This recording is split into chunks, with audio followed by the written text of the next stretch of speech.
The Gospel of Matthew was written in a very, very specific frame. In my view, there was a problem. The fall of Jerusalem, the destruction of Jerusalem in the year 70, and the subsequent fall in 73 of Masada, in the first revolt against Rome, led people to the conclusion that something desperate was going on. You have to understand something. The 9/11 moment of your life, if you lived in the generation of the people that grew up as children at the foot of Jesus, the little kids that were growing up when Jesus was preaching, their 9/11 moment was the fall of Jerusalem and the destruction of the upper quarter of Jerusalem. That's not only true for Jews, that's also true for Romans. The Romans took the center of the downtown shopping mall, the forum of the downtown, and put up a monument to "We destroyed the Jewish temple."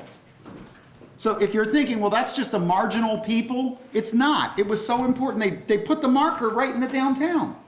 When you look at the destruction of the temple, what's the symbol for Rome today? The city of Rome. When you think of Rome, what building do you think of? Do you think of a building?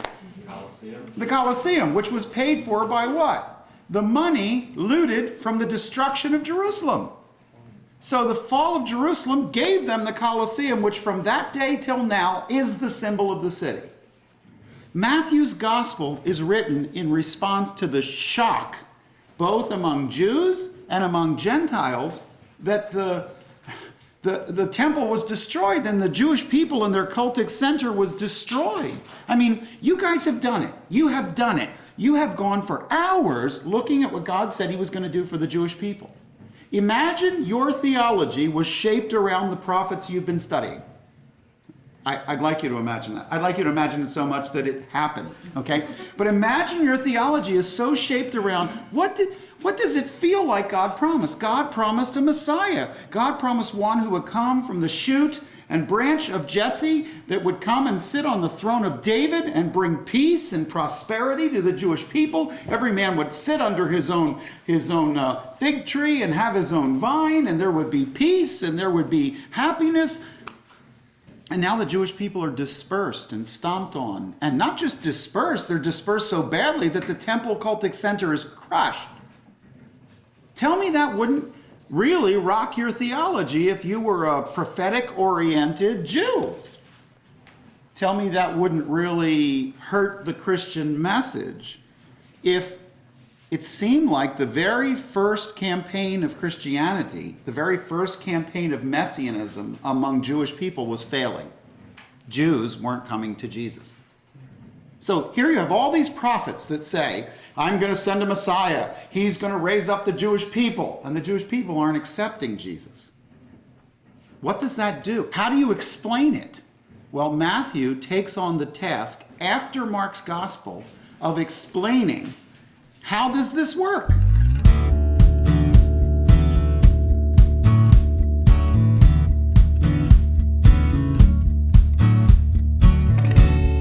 It's after 70, it's before 100. That's where Matthew will fall.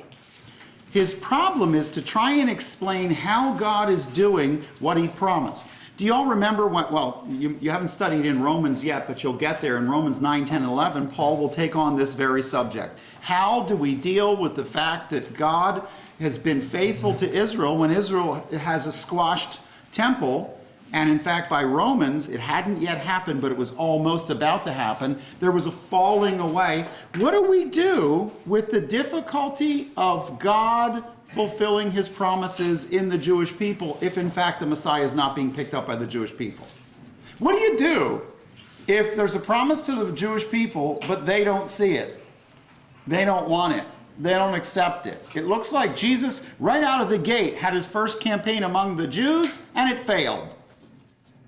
So Matthew writes and says, wait a minute, there's amazing success, but it's not among the Jews. Where was it? What people was it among? Gentiles. Well, wait a minute.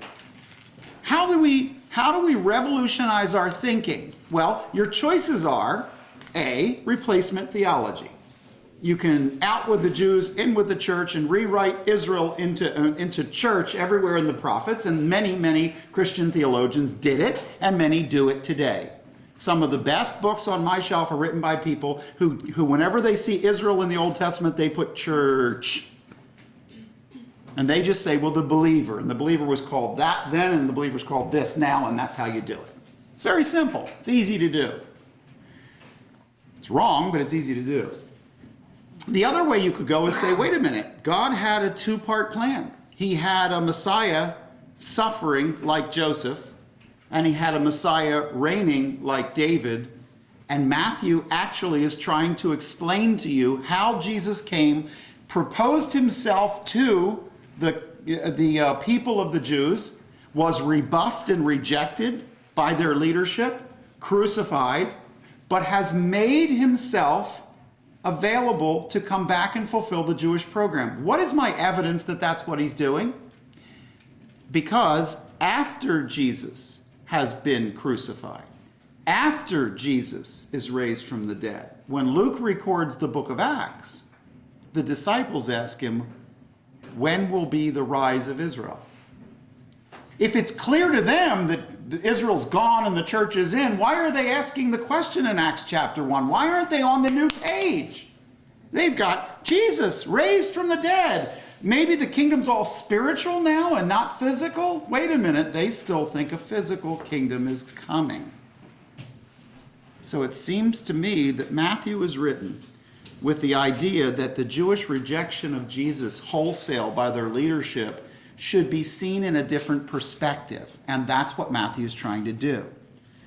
Let me suggest to you that if Mark is the first of the Gospels, and many writers think that's the case, I frankly don't know the answer to that, but if Mark is the first one, Matthew uses Mark as a template and writes over top a larger explanation of the Markan account. If Mark is sort of the base account of what happened to Jesus, Matthew sticks in the beginning a birth narrative. Do you remember in the birth narrative, he talks about the 14 generations or the Davidic generations? It's interesting because Matthew will spend the time to keep telling you this was fulfilled in the prophets. This was, and some of them are not even major things. He shall be called a Nazarene.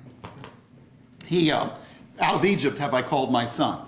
Honestly, if you never knew Jesus went to Egypt, would it change anything about the story at all? No. Would you have even picked out that Isaiah, out of Egypt have I called my son, was about Messiah? No. So Matthew goes into these details that seem to be, so why would he do that? Why would he tell you about Egypt if Egypt doesn't matter to the story? Because Matthew has to explain the way not only Jews have rejected in mass the gospel, but Gentiles have been included in the program. So from the earliest part of it, he starts including people in the program that seem like they shouldn't be, and he's mentioning Egypt. And Egypt is a world power, and Egypt is the breadbasket of Rome, and so it's an important place.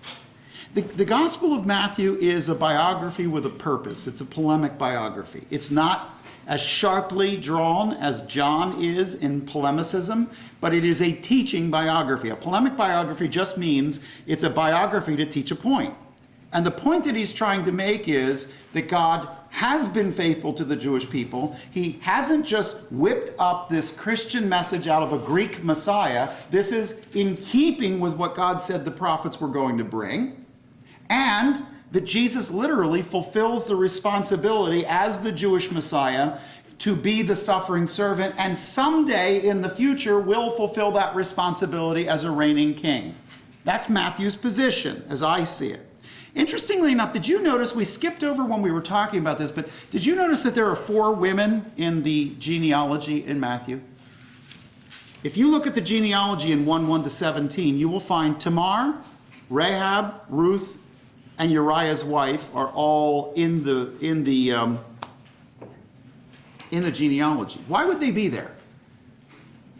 Let me suggest this. These are all women, most of whom, not all of whom, Tamar is not, but Rahab is a Gentile. Ruth, Gentile. Uriah's wife. Uriah is a Gentile. His wife is not, but he is. In other words, you have embedded in the genealogy a hint that if you're struggling with the fact that Jesus is being accepted by Gentiles, can I just remind you that David's forefathers included Gentiles. In other words, legitimizing the Gentile participation in the story of the gospel starts off in the very first chapter. What's important for us is that the immediate ancestry of Jesus is like the immediate ancestry of David. In fact, comes from it. Another thing that Matthew is talking about is that Jesus is his whole infancy, which is ignored by Mark, by the way. Matthew and Luke pick up the story of the infancy of Jesus, and they describe the moments of the infant as his birth as divinely instructed, Joseph as divinely instructed. Luke will talk about Mary as divinely instructed. So these guys are talking about it as though the earliest part of the story, whether it's in Luke 1 or Matthew 1, God is orchestrating the coming of Jesus. And one of the interesting things is that there's in the infancy narratives, there's the astrologers. Why would astrology come into the story? Magi seeing a star. I don't have a problem with Magi because you know that most Jews are still in the Parthian Empire at the time. What I'm specifically struck with is that they were following a star, so that astrology seems to help them along their way. Something you should make note of is that the emperor at the time of Jesus' ministry, Tiberius, spent a number of years in Rhodes studying astrology. Astrology was the hottest study area in the university at the time of Jesus' ministry. I'm not suggesting that he made up the story. I'm suggesting he highlighted a truth from the story because it would actually pay off in who his readership is. I think sometimes the way you write a book has a lot to do with whether it sells. I think sometimes the things you include, the uniqueness of the way you tell the story, helps people to grab onto the story and understand and be entering into the story because you start with something that's familiar to them.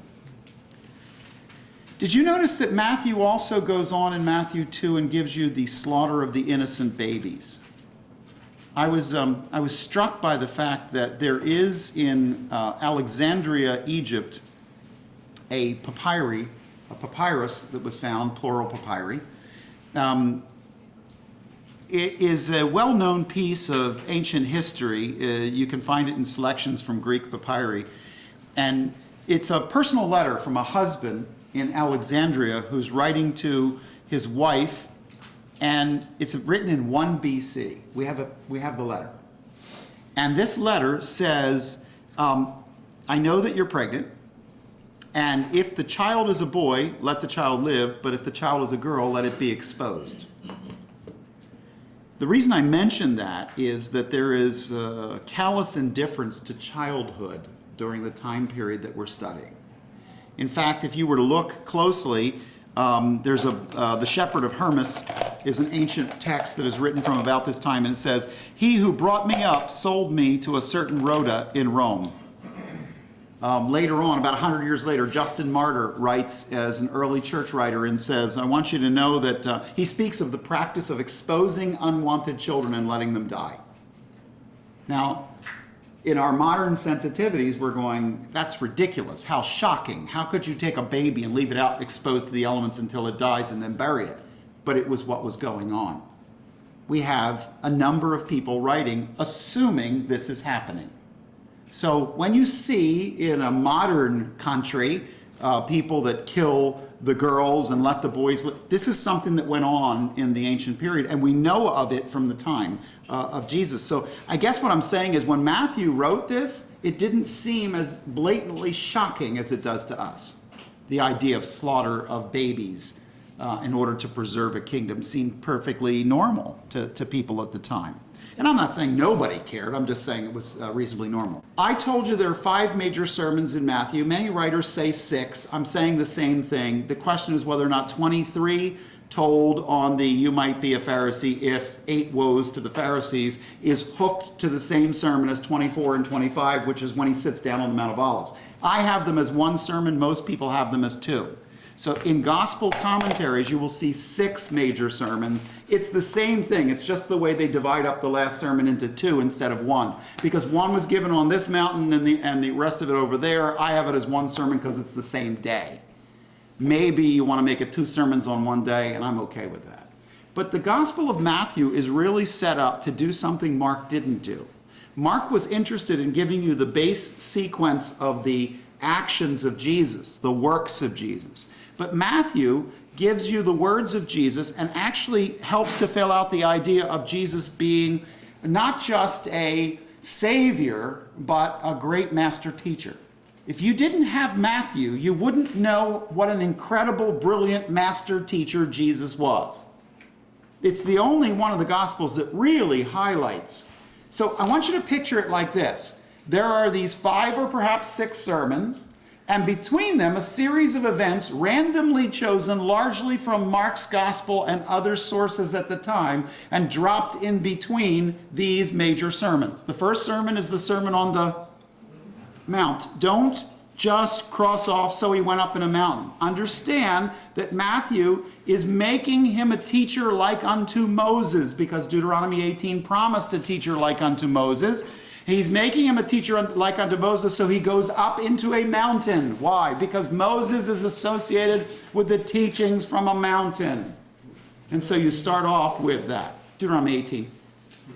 Now, the important thing is then, Exodus 19 is Moses going up into a mountain. Matthew 5 is Jesus going up into a mountain. And the old Moses and the new Moses will both have this mountain experience in their background. When Jesus does that, do you remember what Matthew 5, 6, and 7 is about? It'll be the character and the commitment and the choices of a disciple. That is, the standards of being a disciple or being in this kingdom of God. So Jesus will talk about the kingdom of heaven, and he will give you the standards. How do you get in? Well, these are the character traits, the 8 Beatitudes in Matthew 5. And these are the commitments you make to 8 commitments that are practical, that we're right in the middle of in our teaching of class. That is giving for one, praying for one, fasting for one, saving for one, trusting in God above all, and making proper examination of what you're doing, and guarding the truth, and seeking God's provisions. These are things that you will commit to.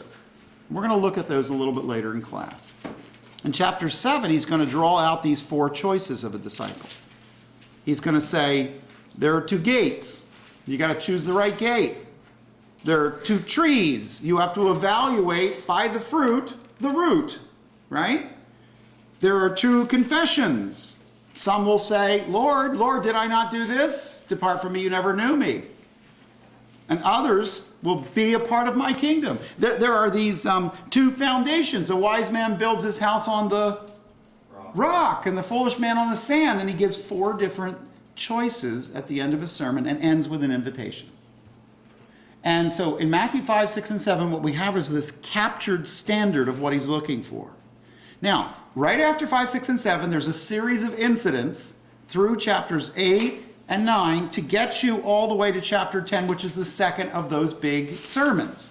And in the second of the big sermons, he's talking now about the proclamation of the gospel. How do you share the good news that Jesus has come? And he gives them specific standards by which they are to go where I tell you to go, say what I tell you to say, care for the one I send you to, get supplies from me, not from the people. And he outlines the method by which they should be sharing the gospel. So chapter 10 is the second of the great sermons of the book, and it is now to tell you how to proclaim the gospel or get the message out.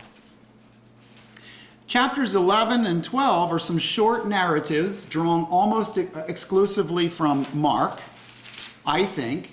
And then by the time you get to chapter 13, you get to your third great sermon. And now, according to Mark 3 and 4, the crowds are going away. People are unhappy. His parable ministry isn't taking off. They want more frankness. They want more toughness. They want to know what he's saying. And so the apostles or disciples are coming to him and saying, Master, you got to get off these parables. We don't get it. There's people that are sitting out there going, wow, that was really good. What did it mean? And they don't get it. And he said to them, I understand that people are leaving, but let me give you the measure of success. And chapter 13 will all be about 7 pictures of the measure of success. And he'll tell about the sower and the seed, the wheat and the tares, the mustard seed, the leaven, the treasure, the pearl, the dragnet. And we're going to take a look at those later today. And now the important thing is from 13, 1 to 52, all the way up to 18, you have another series of incidents, a couple of them not in Mark, but most of them found in Mark's gospel, but they seem to be organized around what Jesus is about to say or what he just said. So look at the preaching as supreme in Matthew. Look at the incidents as supporting the preaching. Jesus will, in Matthew's reckoning, he will take events from Jesus' life and reshuffle them because, well, he had just said this. Let me illustrate it in a couple stories. Or let me show you a couple stories. Now he preached this as an answer to it. You understand what I mean? It's either coming down from a sermon or going leading up to a sermon. The incidents are reshuffled for that purpose. When you look in Matthew's gospel and he tells you what Jesus did, he's not just telling you what he did in the order of him doing it. He's telling you something that either is coming down from the last message or leading up to the next message. But the sermons are the backbone of that gospel. Does that make sense? That's why I keep saying to you that Matthew is about the words of Jesus. It's not just that there's more words in it than in the other gospels in terms of his teaching. It's that the whole gospel seems framed around those words, if I can say it that way. His sermons are first and the incidents get slid in between.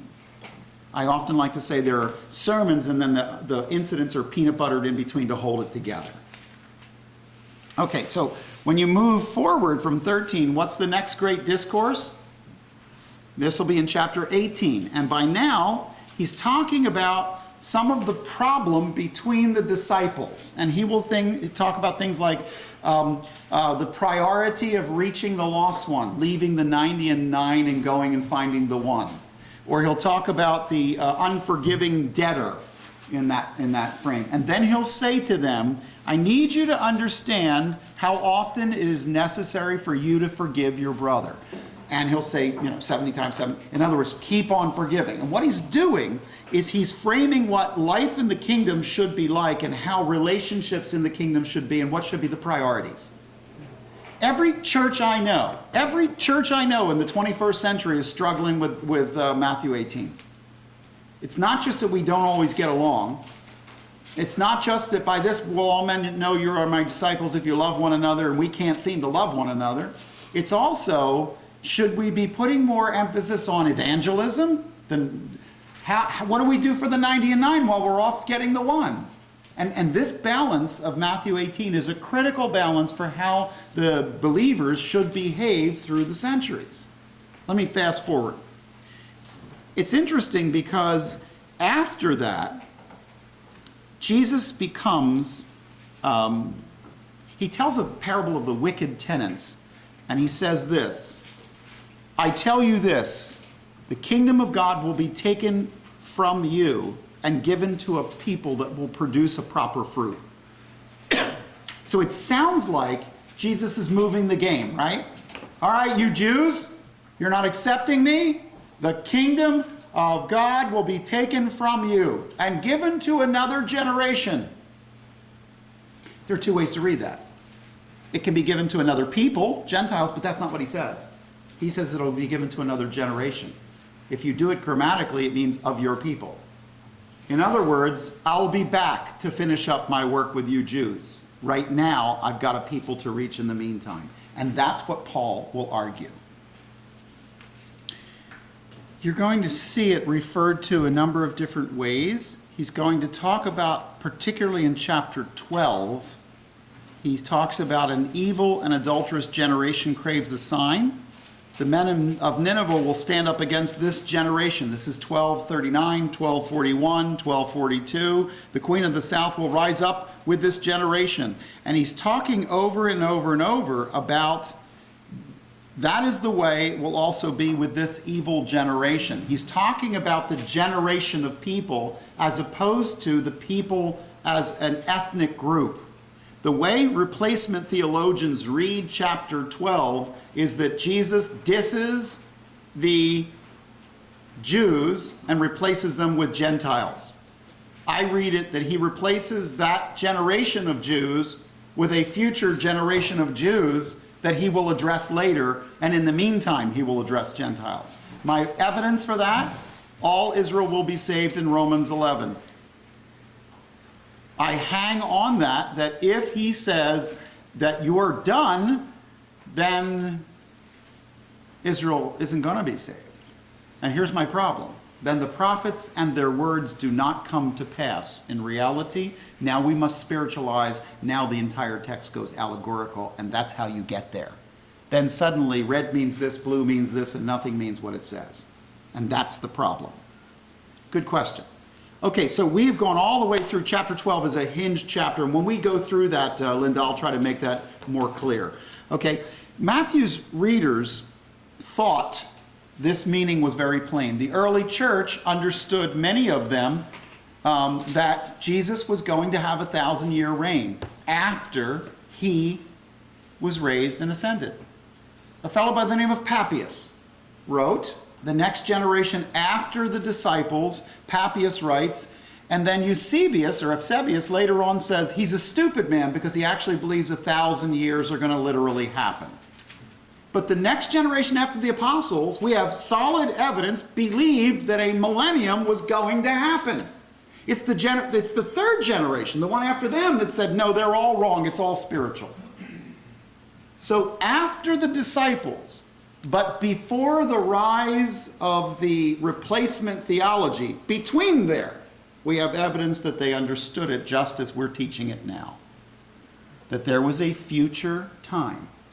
And that future time was going to have the Jews accept it, a future generation.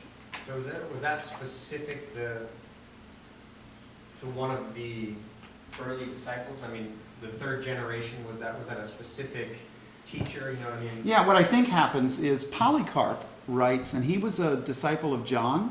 Polycarp writes, and he's later than Papias, but they straddle each other. They straddle each other's lives. He's probably a little younger than him. But he argues that I have no firsthand knowledge of the Hebrew Scriptures. What? You're a disciple of John and you don't know the Hebrew Scriptures? How could you argue that? And it seems like there was already two churches emerging out of the movement. Clearly there was another church in Alexandria that was writing what later became the Nag Hammadi Gospels. And they were writing that the whole thing's an allegory and the Jews were never really the Jews. And you hear this kind of talk even now. I mean, you hear, Jews, what are Jews? It's not, or, well, I'm spiritually Israel. Yeah, but the problem is from your loins is what God promised. Okay, so you can't just do that. You can't just wave a wand and wipe off a people. Now, here's what I find interesting. If you were to read things like, somebody read to me 15:24, Matthew 15:24.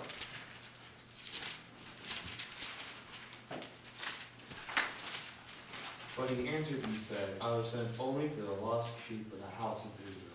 Now, here's something problematic. If Matthew is trying to show how the gospel is now going out into the Gentile world, in 15:21, Jesus went away from the Jewish world out to the region of the district of Tyre and Sidon, read capital G, Gentile. And when he's out there, somebody comes and says, my daughter is cruelly demon-possessed. Can you help me? And the response was not, well, no, I can't help you because you're not of the household of Israel. He says, I came for the lost sheep of the house of Israel. What did the Syrophoenician woman argue? What was her argument? You'll see it around verse 26.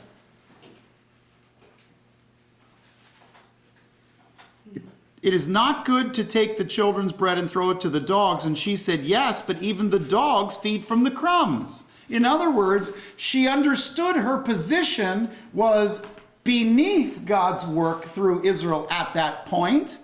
And when she did, she opened the door to allow Jesus to work through her. Which again, in my view, shows that there was never an attempt by Matthew to replace the Jewish people. His attempt was to say there is a specific way in which God is working. Messiah came to the lost sheep of the house of Israel, and then he gave his disciples a charge to go in to reach all nations and to baptize them and teach them all things whatsoever I've commanded you. But the plan was to reach your unsaved neighbor through you. That was his plan. He always planned it that way. It wasn't a surprise. I came to the Jews, they rejected me, now I'm out looking for a people. Hey, how about you Gentiles? Why don't you come on board and we'll just erase all the promises to Israel? No, that's not what he's trying to say.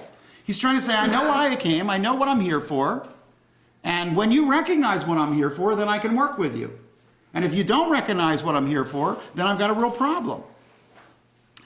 In the last discourse, go ahead. So she understood that her position was that she wasn't a priority for God because she wasn't a Jew, and that was why he was Sure. willing to work. He looks at her and says, that's not what I'm here for. I'm here to deal with this program for the Jewish people. And she said, yes, I get it. I have faith. I see it the way God says it is, not the way my eyes. I understand what you're here to do. I got a problem because I got a demon-possessed child. How about a crumb? And Jesus goes, sure, I can do that because you understand. And Matthew, you have to remember the second layer. The layer of what Jesus is doing with the woman is different than the layer of what Matthew is telling the early church. Matthew is telling the early church that that was okay, that it was all right for Jesus to come to who he came to. Look, there's a lot of people who misunderstand the frame of Jesus' ministry.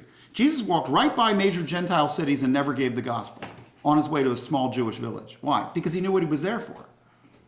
And here's the thing. You have to have a focus to your ministry. Right now, I'm not doing many other things so that I can do this. Why? Because this is the focus of what we do.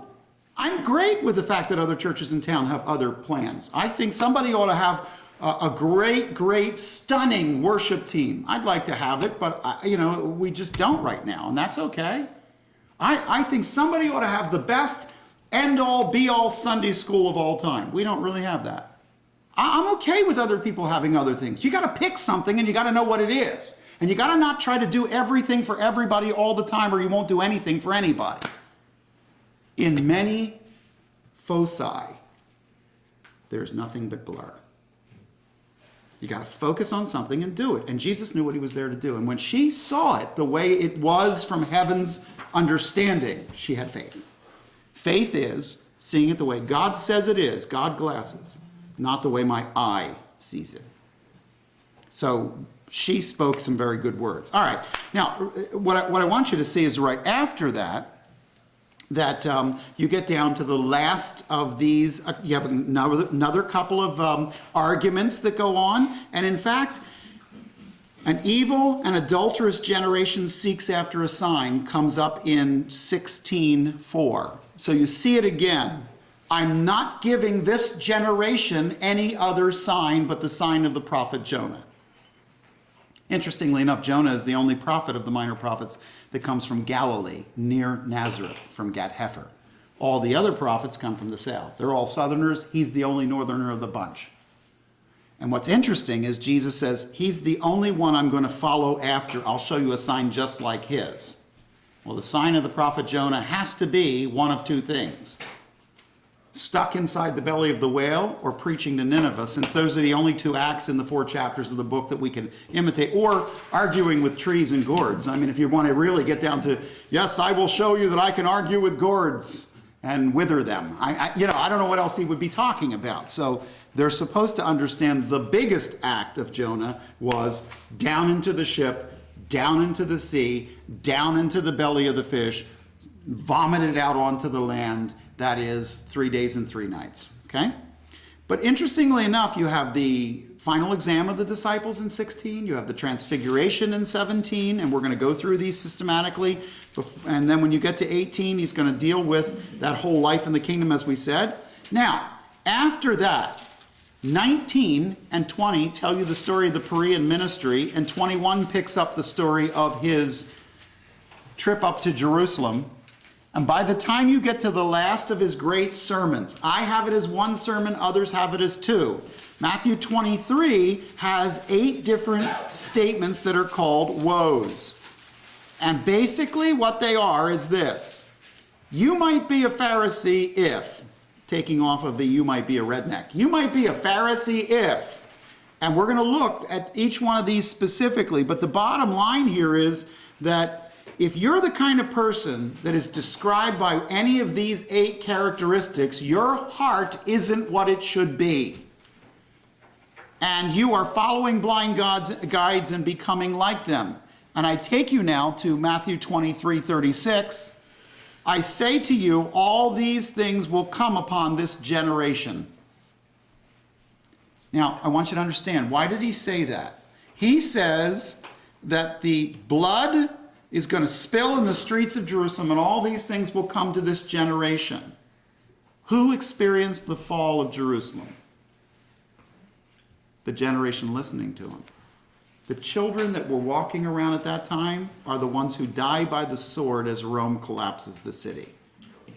At the time he does that, Matthew writes an apology for why it's okay that God destroyed the temple in Jerusalem, and says, Jesus said, if you do this, this city will be destroyed. Luke 19, Jerusalem, Jerusalem, how often I've longed to gather you as a hen would gather her chicks, but you would not come. You who stone the prophets that are sent to you. And he weeps over the city of Jerusalem. So what I'm trying to get you to see is that in 23:37 to 39, you see that there is this darkness that comes over his heart for Jerusalem. I've tried to gather you, you are unwilling. You will not see me again until we say, blessed is he who comes in the name of the Lord. I believe that's a pun, by the way. Blessed is he who comes in the name of the Lord is something that you say when? In the Jewish calendar, when is that sung? Baruch haba b'shem Adonai. It comes at Passover. I think he was overtly saying, I'm not coming back here till Passover, you won't see me. But it's also something else. Later on, the epistles will use it as a pun for blessed is he who comes, returns in the name of the Lord. And it's used both ways. So it's a pun for Jesus' second coming, his return, but it's also, I'm not going to show up until Passover when we're singing that song. So he picks a popular hymn and lets them know. All right, in 24, they're walking out of the temple, and in my view, it's the same day, so it's the same sermon, but other people have it as a separate sermon, as a 6th one, and he's coming out and he sits down on the Mount of Olives, and this is what they ask him. They say in Matthew 24, verse 3, tell us, when will these things happen, and what will be the sign of your coming and the end of the age? And he goes on and explains to them what I would call the apocalyptic sermon. But in that, he tells a parable of a fig tree. And he says these words in chapter 24, verse 34. Truly I say to you, this generation will not pass away until all these things take place. And he starts telling them about a future generation that will see things happening. And within that generation, that future one, all those things will take place. Do you see what he's doing? Up till now, he's been talking about their generation. Now he's talking about a future generation. And he says, when you see these signs, that generation will not finish until it all happens. So he's now separated two different generations he's talking about. Does everybody get that? We've talked about it before, but he goes on in chapters 24 and 25 to give the apocalyptic sermon. By the time you wrap up this story, you see him talking about, in 25:31, the Son of Man coming in judgment and a future time and something that he will do to separate the sheep from the goats. And he will say to one group, come, you who are blessed of my Father, inherit the kingdom prepared for you. And Jesus talks in the terms of a kingdom that is for one of two groups, but the other one, depart from me, you who work iniquity, you're gone. There's weeping, wailing, gnashing of teeth. In other words, you're not in the program. And Jesus puts a very clear two paths with a very clear two destinies in front of him. 26 will unfold the plot to kill Jesus, and by 27 he will be crucified, and 28 he will be raised. But Matthew's gospel will help you to understand. Here's Matthew's problem. The 9/11 event has happened. The temple has fallen. And that generation is going, how can it be? Jesus came to reach the household of Israel, and now the household of Israel is scattered in a diaspora, a dispersion, and the temple is gone. How can it be? And his response is, he promised it. He told that generation he would do it. Stay tuned. He talked about another generation. It's not here yet. There's a kingdom coming. And that's how Matthew resolves the problem. He takes Mark's original statements about what Jesus did, adds the sermons, and then builds an apology for why the temple has been destroyed. Does that make sense? I wanted to make sure that you had some background, and I want you to understand that there are some key things that are said in Matthew's gospel that you need to make yourself aware of. When you get down to 27, all the way toward the end of the book, in 27, 25-ish, yeah, 25. He's standing in front of Pontius Pilate, and the people say what? His blood will be on us and our children. Again, it's a pun. His blood will be on us and our children. What is it a pun of? Give me the positive, give me the negative. The death of his will be the blood that's going to be shed on the cross will be the redeeming salvation for it. Yes, in the positive sense, my blood will be the atoning sacrifice, substitutional atonement for people and the Jewish nation, because I have a new covenant with them that I've promised in Isaiah 59 and Jeremiah 31, and the operation of that new covenant will happen. This is the new covenant forged in my blood. So that's the positive one. What's the negative one? His blood be on us and our children. It's their fault. He has to die. They will use this in the history of anti-Semitism to beat up the Jewish people and say, you rejected your Messiah. Who specifically? Martin Luther, 1538-40, when he wrote concerning the Jews and their lives, said, I simply argue that Jews should have their holy books taken from them and that they should be burned. That Jews should be taken to work by the sweat of their brow into the ghettos. Why? Because they rejected their Messiah. So this will be used in both an anti-Semitic way, but it will also be used in a positive substitutional atonement way. Wow, that's a pun. I mean, that's almost as good as global warming, which can explain why things are getting warmer and colder all at the same time, right? I mean, I love a theory that can go in both directions and cover all scenarios, okay? Well, here's one that covers everything from substitutional atonement to reasons why we beat Jews in church history. And that's a pretty wide berth. Interestingly enough, Matthew, in my view, in some ways interpreted the Gospel of Mark.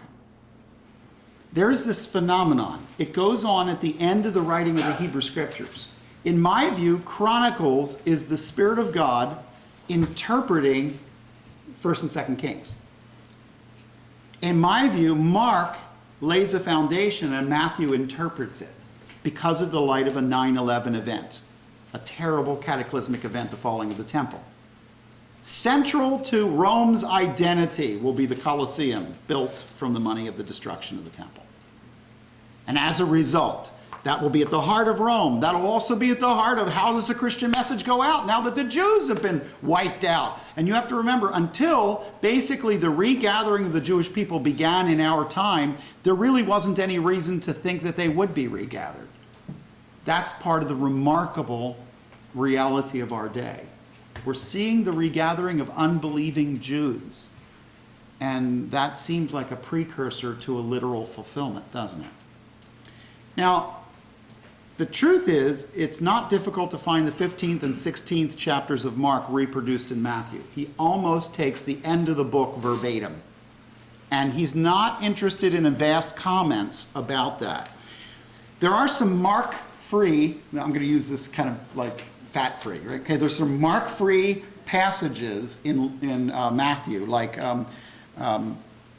or in Luke's gospel as well. You'll see some places where they just bring new material. Luke has a whole section. Matthew has a little bit. He has a couple of sections that in Galilee that aren't mentioned by Mark, but there's not a lot. Interestingly enough, one of those early church historians, the one that I told you believed in the 1,000 years, his name was Papias, he talked about an Aramaic language or a Hebrew language document that was floating around, or sayings of Jesus that were floating around at the time the Gospels are being written. Don't get the idea that somebody walks into a room, the Spirit of God grabs them, pulls them over, and they begin to write on a parchment and it becomes the Bible. They know the sayings of Jesus. In fact, Paul mentions a saying of Jesus that isn't in the Gospels. Does anybody know what it is? He says, even it has been said by the Lord, it is better to give than to receive. We don't have that in the Gospels. So how did Paul know he said it? Because it was part of a popular set of documents of what Jesus taught prior to the Gospels. So don't get the idea that, that they just fell out of the sky. In my view, the date for Matthew then has to be between 70 and 100, and I think the date of it is likely to be about 80. It's widely distributed. Why do I say it has to be before 100?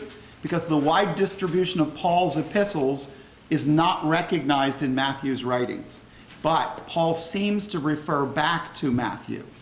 And the revelation of John refers back to Matthew. So it looks to me like the apparent use of Matthew in Paul's writings and in Revelation suggests that they're out there before Paul's writings is released to the public.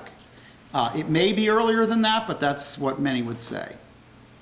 I think the bottom line is this. Let me put one theme on Matthew and then we'll take a break, okay? And then we'll get into the text and actually work the text because that's what you're here for. I believe that Matthew was primarily trying to reinterpret the relevance of the prophets and the prophetic view of Messianic kingdom. He was trying to help them understand, yes, the prophets are going to happen literally. Yes, God's promises to Israel are going to happen literally, but they didn't happen.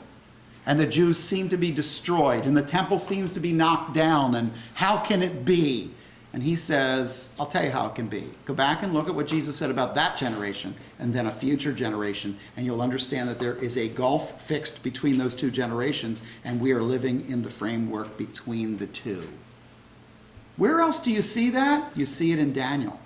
In Daniel 9, do you remember? He tells the story of the 70 weeks, but there are gaps in those 70 weeks. Matthew's arguing a Daniel 9 gap scenario. That's what he's doing. And in my view, it's something that's already happened in Scripture, and it's something that helps Matthew settle down people in the first century. Questions?